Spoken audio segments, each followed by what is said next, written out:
कभी कभी उपासक फंस जाता है। सामने वाले को प्रसन्न करने की चेष्टा में कभी कभी उपासना में बाधा खड़ी हो जाती है। ये कैसे संतुष्ट होगा? ये बहुत बड़ी कमी है। इसी को कहा गया है दया बिना साधु कसाई, और दया करी तो आफत आई।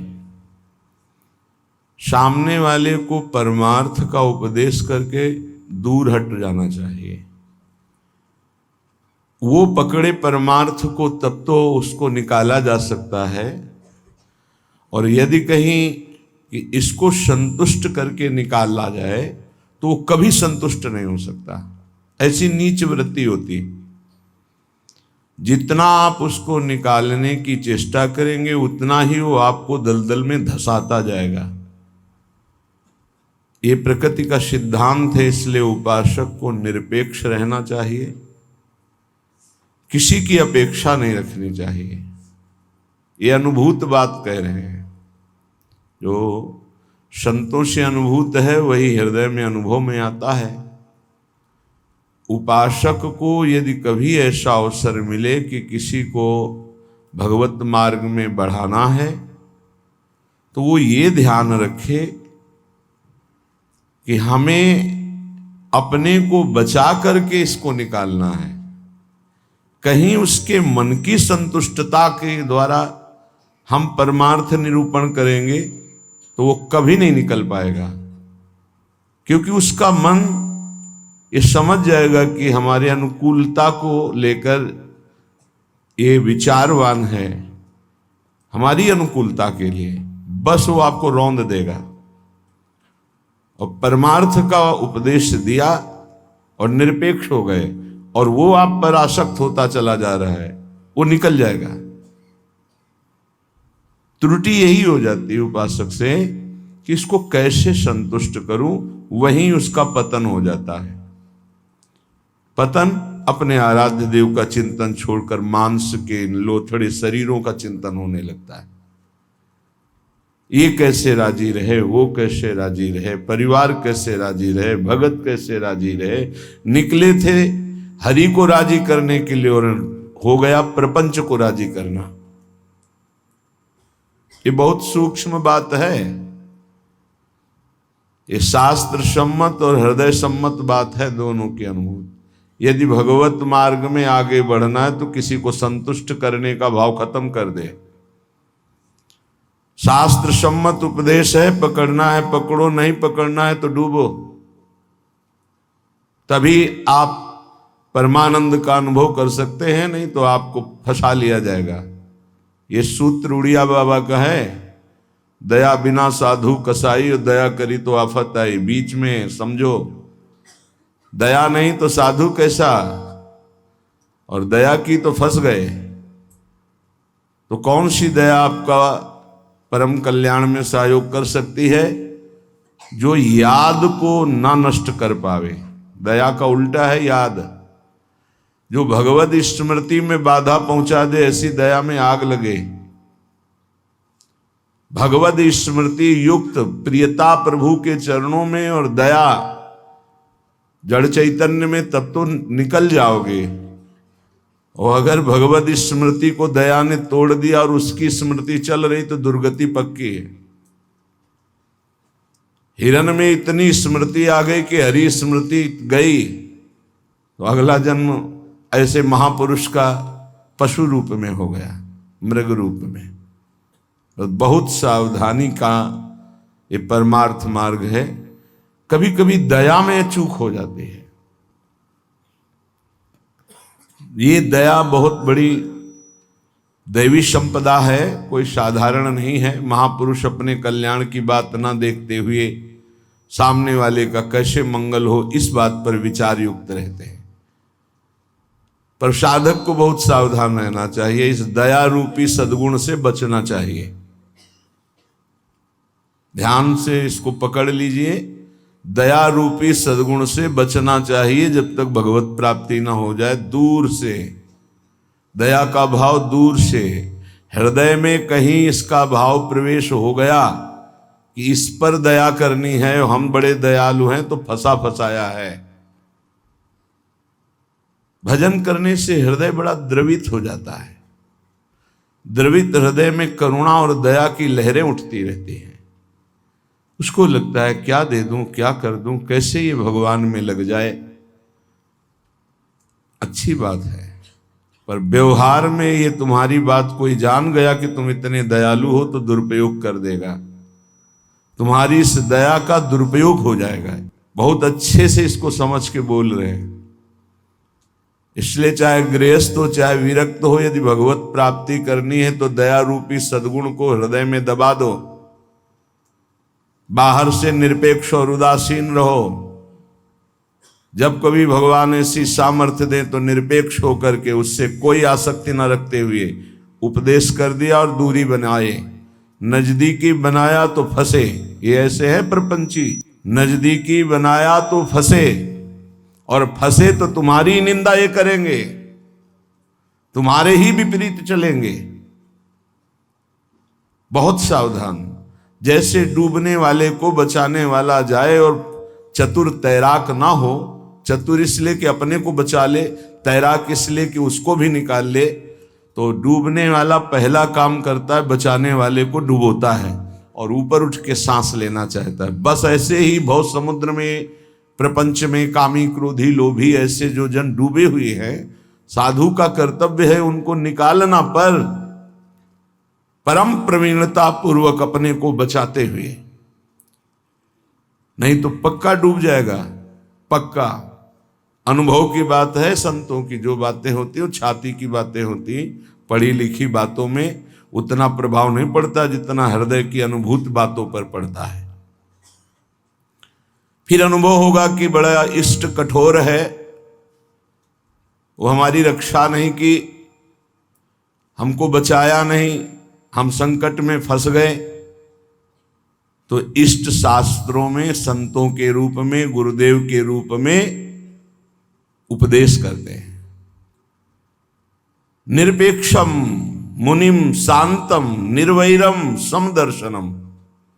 कहां यहां ऐसा लिखा है कि तुम ऐसी दया करो कि उसी का चिंतन करने लगो, उसी के गले लग जाओ, उसी को अपना मान लो? कहां लिखा है? निरपेक्षम, किसी की अपेक्षा नहीं। हम उपदेश कर रहे हैं, उसको पकड़ो तो आओ, जैसे हम चाहें वैसे चलो तो आओ, नहीं तो जाओ। भगवान का ही सब बनाया हुआ खेल है, भोगो खेलो, नरक जाओ स्वर्ग जाओ, तुम्हारी रुचि। अगर मुक्त होना चाहते हो तो आज्ञा का पालन करो, निरपेक्ष रहे। निरपेक्षम मुनिम, मननशील, एक क्षण भी अपने प्रभु को ना छोड़े। इस संसार का सूत्र है। यदि आप निरपेक्ष रहे तो आपकी चरण धूल माथे पे चढ़ाएगा और आपकी आज्ञा का पालन करेगा। और यदि आपने दुलार कर दिया, उसको अपेक्षा कि ये भगवान को प्राप्त हो, ऐसी चेष्टा करके दुलार कर दिया, तो वो तुम्हारी बात को रौंद देगा। सामने वाला यदि अपना परिवर्तन नहीं चाहता तो पूरा जीवन संग दे दो तो भी उसका परिवर्तन नहीं होने वाला। अगर परिवर्तन चाहता है तो दूर से एक शब्द सुनकर उसका परिवर्तन हो जाएगा। साधु बहुत सावधान। बड़े बड़े जो संत अनुभव करके बोल गए हैं वो अपने अनुभव से बोल रहे हैं, अपने हृदय की बात बोल रहे हैं। आप पकड़ लोगे तो आपका चिंतन नहीं बर्बाद होगा, वो अनुभूत बात आपको माया से बचा लेगी। सदैव अपने इष्ट देव के विचार में रहना चाहिए। भूल ये हो जाती है कि हम उसे प्रभु न मानकर उसका कल्याण करने का ठेका ले लेते हैं, हम इसका उद्धार कर सकते हैं। भूल हो गई। हमारे प्रभु आए शिष्य का रोल करते हुए, स्वांग करते हुए, तो स्वांग मात्र करना गुरु का असली बात नहीं है। गुरु शिष्य एक ही परमात्मा तत्व विराजमान है, असली बात है। ये भूल हो जाती है। कैसे ये संभले, कैसे ये दुखों से निवृत्त हो, कैसे भगवान को प्राप्त हो। थोड़ा बस उसके अनुकूल हो गए, वो तुम्हारी हर बात रौंद देगा, तुम्हें सेवक बना देगा, अपना गुलाम बना देगा। मान लेना हमारी बात, दिमाग में लिख लेना। एक साधारण विषयी आदमी तुम्हें अपना गुलाम बना सकता है। कैसे? उसकी अनुकूलता को यदि तुमने परोसा, बस वो तुम्हारी आज्ञा का उल्लंघन कर देगा। ऐसे सात्विक जन बहुत कम होते हैं जो ये बात सोचे कि ये किसी की तरफ देखते नहीं, किसी से बोलते नहीं, इन्होंने हमारी तरफ देखा, हमसे बोले, बात किया, अहो भाग्य। ये हम अपने अनुभव की बात और संतों के अनुभव की बात करते हैं जो माया मुक्त हैं। किसी को उपदेश देकर निरपेक्ष हो जाना, यही उसके कल्याण का स्वरूप है। उसको दुलार करना अपने और उसके दोनों के पतन का रास्ता है पक्का। संसार में कहीं कोई भी यदि भगवत मार्ग में चलना चाहता है तो शब्द पकड़कर निकल जाएगा माया से। और अगर गुरुजनों के, महापुरुषों के वचनों को नहीं माना तो हम लौट जाएं उसके चरणों में, हमारे ऊपर से खेले, तो भी वो कल्याण को प्राप्त नहीं हो सकता, क्योंकि वो वचन का पालन नहीं कर रहा। गुरुजनों का उदास रहना हमारे लिए अत्यंत आवश्यक है, क्योंकि जब वो उदासीन होकर तिरछी चितवन से देखते हैं तो हृदय थर्रा जाता है और धर्म पूर्वक चलता है। और जब गुरुदेव मुस्कुरा देते हैं तो उसका उल्टा फल होता है, हमें गर्व हो जाता है और हम उनकी आज्ञा का उल्लंघन कर देते हैं। ये संसार सद्गुरु स्वरूप है, ये पूरे जीवन शिक्षा देता रहता है।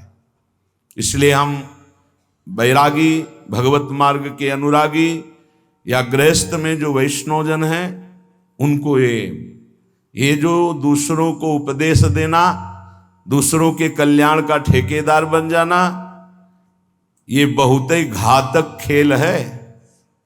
प्रवचन करना, उपदेश करना, दूसरों के मन को संतुष्ट करना, ये बहुत ही घातक खेल है भगवत प्राप्ति में। तब तक मुंह नहीं खोलना चाहिए जब तक स्वयं साक्षात्कार भगवान का न कर ले, नहीं तो मिटिया मेट साधना को करने के लिए ये माया प्रपंच बहुत विचित्र है। उस समय आपको अनुभव होगा कि भगवान बहुत कठोर हैं, हमारी बात नहीं सुनते, हमें बचाया नहीं, इसीलिए पहले भगवान संत और शास्त्रों के रूप में बोल दिए हैं, ऐसा करोगे तो परिणाम ऐसा होगा। सावधान, तब तक कभी किसी को शिष्य ना बनावे जब तक स्वयं भगवत प्राप्त ना हो जाए। तब तक कभी प्रवचन उपदेश ना करे जब तक स्वयं प्रवचन उपदेश का आचरण जीवन में उतर ना जाए। जब सामने वाले में भगवान का दर्शन हो तो फिर स्वांता सुखाए तुलसी रघुनाथ गाथा। अपने अंतःकरण में भगवत प्रेम उल्लसित होते हुए भगवत चर्चा, ये आत्म सुख के लिए है। नहीं तो बाधा पड़ जाएगी, पक्का बाधा पड़ जाएगी। इष्ट का चिंतन छूट करके इसको कैसे प्रसन्न करें, इसको कैसे राजी करें, इसको कैसे दुलार करें, बस इसी में अब आप विचार करो। एक संसार त्यागी वैरागी भगवान के मार्ग का पथिक प्रपंचिक शरीराभिमानी भोगी विषयी पुरुषों के संतुष्टता के लिए वो विचारवान हो गया। ये विचार है गलत। तुम्हारे विचारों का उनके विचारों में प्रवेश हो जाए और वो तुम्हारे विचार में मगन रहे, तब उनका कल्याण होगा। तुम अपने विचारों को दबाकर उनके विचार में मगन हो गए, तुम्हारा पतन हो जाएगा। इसीलिए प्रचार प्रसार के लिए सिद्ध पुरुषों का अधिकार है। श्री वृंदावन दास जी महाराज विचारत ऐसे ही दिन जात, रात दिन इसी विचार में मगन रहो। श्यामा श्याम का नाम, श्यामा श्याम का रूप, श्यामा श्याम की लीला। कब मिली हो ब्रज जीवन प्यारे, गोरे सावल गात। विचारत ऐसे ही दिन जात। उपासक का कैसे दिन जाता है, कैसे रात जाती है। विचारत ऐसे ही दिन जात, कब मिली हो ब्रज जीवन प्यारे, कब मिली हो, कब मिली हो विचारत ऐसे ही दिन जात, कब मिली हो ब्रज जीवन प्यारे, गोरे सावल गात, विचारत ऐसे ही दिन जात। कब मिलोगे? इतने दिन हो गए अभी तक साक्षात्कार नहीं हुआ। आज का दिन गया, आज की रात गई, फिर दिन आया, प्रभु कब मिलोगे, कब मिलोगे? ये व्याकुलता, यहां दूसरे के चिंतन की कोई गुंजाइश नहीं है। दया से चिंतन में फिसला साधक। ये हिरण का बच्चा मर जाएगा अगर हम इसकी रक्षा नहीं करेंगे। चलो ठीक, बाहर निकाल लिया, अब इसका पालन पोषण करना, चलो ये भी ठीक। 10-5 दिन में छोड़ देते, नहीं, गले लगा लिया, अगला जन्म हिरण का हो गया। बहुत बुरी तरह साधक दया में फंस जाता है। आसपास ऐसा जाल बिछ जाता है कि निकलना मुश्किल हो जाता है। दया से बहुत बचो, ये भागवतिक सद्गुण है, आता है हृदय में, द्रवित होता है हृदय। जहां दूसरों का चिंतन हुआ तहां चिंतन अपना बदल जाता है। फिर क्या होता है?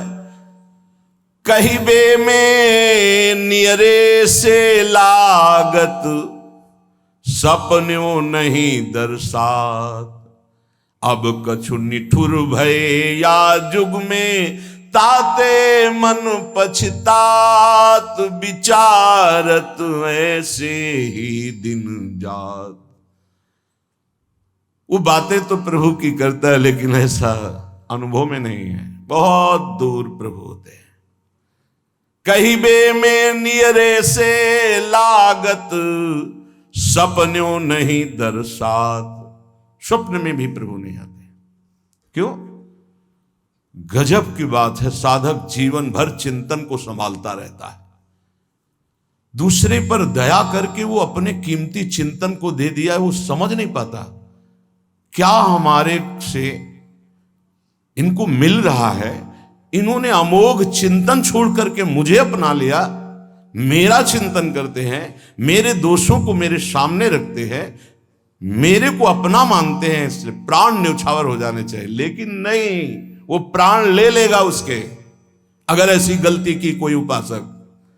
निज अनुभव ये कहो खगेसा, वो तुम्हारे प्राण ले लेगा, वो तुम्हारी जीवन भर की चिंतन वृत्ति को रौंद देगा यदि तुमने दया कर दिया। इस बात को समझ लेना। संतों का संग क्यों सुना जाता है? शास्त्रों में वही सब लिखा है। उसको अपने अनुभव से डुबो कर बोलते हैं। कहिबे में नियरे से लागत, सपने हूं नहीं दर्शात। अब करो प्रवचन। हृदय में आश्रय दूसरे का, चिंतन दूसरे का, संबंध दूसरे का, तो स्वप्न में भी आपके आराध्य देव नहीं झलकेंगे। फिर क्या हृदय कहेगा? अब कछु निठुर भय या जुग में, ताते मन पछतात। अब भगवान में नहीं सुनते, बहुत कठोर हो गए। हमें लगता है इस युग में, पहले बहुत जल्दी कृपा करते थे। हम आपको बताते हैं कलयुग में सबसे जल्दी भगवान प्रसन्न होते हैं। ठाकुर जी को जब यशोदा मैया रस्सी से बांधती हैं तो रासलीला में दर्शन करवाते हैं कि मैया ने कसम धरवानी शुरू की कि बंध जा लाला, हर रस्सी 2 अंगुल छोटी। तो उनको पता है भगत बहुत प्यारे हैं, पहले तो बड़ी कसम खवाई निज भगवान के स्वरूपों की, नहीं बंधे। फिर सतयुग के भक्तों की, फिर त्रेता के, फिर द्वापर की, जो ही कहा कि तुम्हें कलयुग के भक्तों की शपथ से बन गए। क्यों? कलयुग में बहुत कम भक्त होते हैं। विशुद्ध भक्त भगवान की, हाँ, वृष्टि शारदी कहूं कहूं हुई। जैसे शारदीय वृष्टि कहीं कहीं होती है, ऐसी भगवान की भक्ति विशुद्ध भक्ति। विशुद्ध भक्ति में मिलावट, नाटक, दंभ, पाखंड, दिखावा ये सब नहीं, केवल एक प्रभु से अपनापन, बहुत कम, तत्काल बन गए भगवान। कलयुग के भक्तों की जीव शपथ दी भगवान, ऐसा रासलीला में दर्शन कराते हैं। कलयुग में बहुत जल्दी भगवान का साक्षात्कार होता है, पर बड़ा कठिन है अपने मन को समेटकर प्रभु में लगाना। करुणा निधि के ही भांति कहावो, सुनत नहीं सकुचार। एक बात मान लेना, हमारे प्रभु तक आवाज उसी की पहुंचती जिसका केवल प्रभु से संबंध है। अगर दूसरा कोई है तो आवाज नहीं पहुंचेगी, तुम्हारे हृदय में ही बैठेंगे, नहीं सुनेंगे। आवाज पहुंचती है जब केवल प्रभु रहते। जैसे द्रौपदी जी, जब तक कोई और था, अपना बल था, तो आवाज नहीं निकली। क्या द्रौपदी जी के हृदय में भगवान का चिंतन नहीं होता क्या? महाभारत में लिखा है, जो ही दुशासन आया तो भगवान का चिंतन चल रहा था, क्योंकि महाभागवत कोई ऐसा नहीं कि श्री कृष्ण का विस्मरण था, लेकिन बल था पांडवों का, बल था औरों का, पुकार नहीं हुई, पुकार नहीं हुई। महाभारत प्रसंग में पढ़ के देख लेना, जे ही दुशासन गया उस समय द्वारिकाधीश भगवान के चिंतन में बैठी थी, क्योंकि रजस्वला थी। बल था कि ये सभा में ले जाएगा, 5 पति हैं, भीष्मादि महापुरुष, आश्रय अन्य होने के कारण वो केवल अंदर चिंतन चल रहा था, पुकार नहीं हुई थी। बहुत सावधानी से समझने का विषय। जब सब बल छूट गया तब उन्हीं का जो हृदय में चिंतन हो रहा था, जो ही पुकार हुआ तो चमत्कार हो गया, वस्त्रावतार भगवान का हो गया। इसलिए करुणानिधि हैं, पर वो सुनेंगे नहीं जब तक आपका कोई और है। ये बहुत जल्दी फोन नंबर लग जाता है हमारे ठाकुर जी से। नंबर है एक, बस एक। मेरे तो गिरधर गोपाल, दूसरों न कोई। बात कर लो, सब डिलीट करो।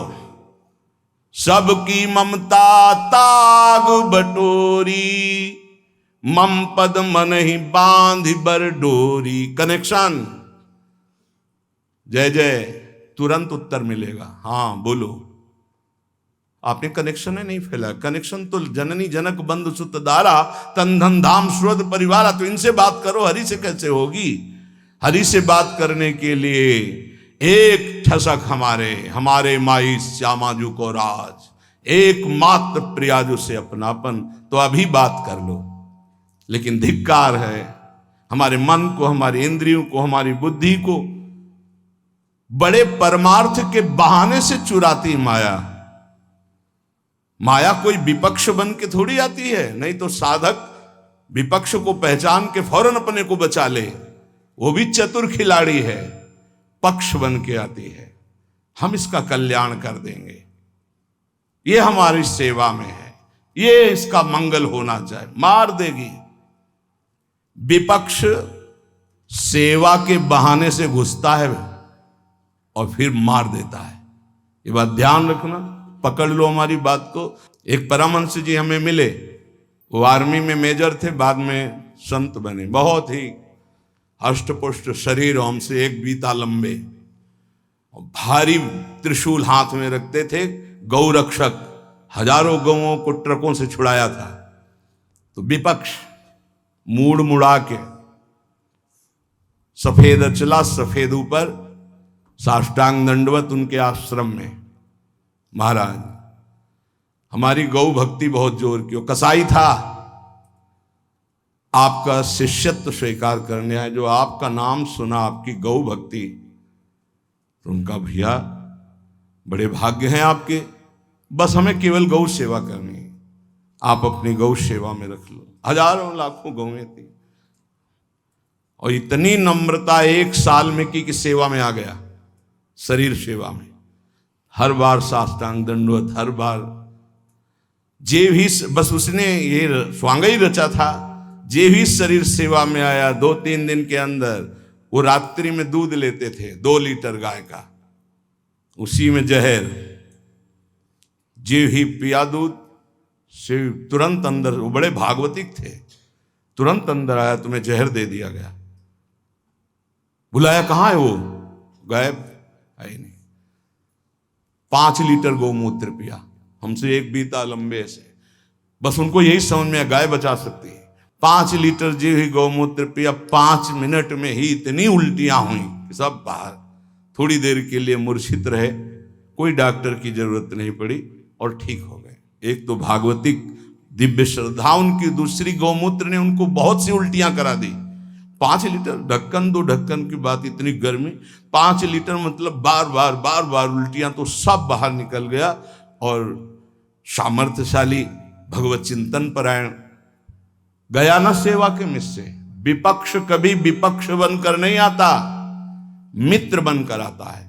ऐसे ही साधक पक्का समझ ले, माया विपक्ष, वो मित्र बन करके आएगी, वो आपकी सेवा में से आएगी, हाथ जोड़ के आएगी और रौंद कर पैरों से चली जाएगी। कागज में लिख लो, दिमाग में लिख लो। कैसे जानोगे माया विपक्ष आ गई है हमारी सेवा में?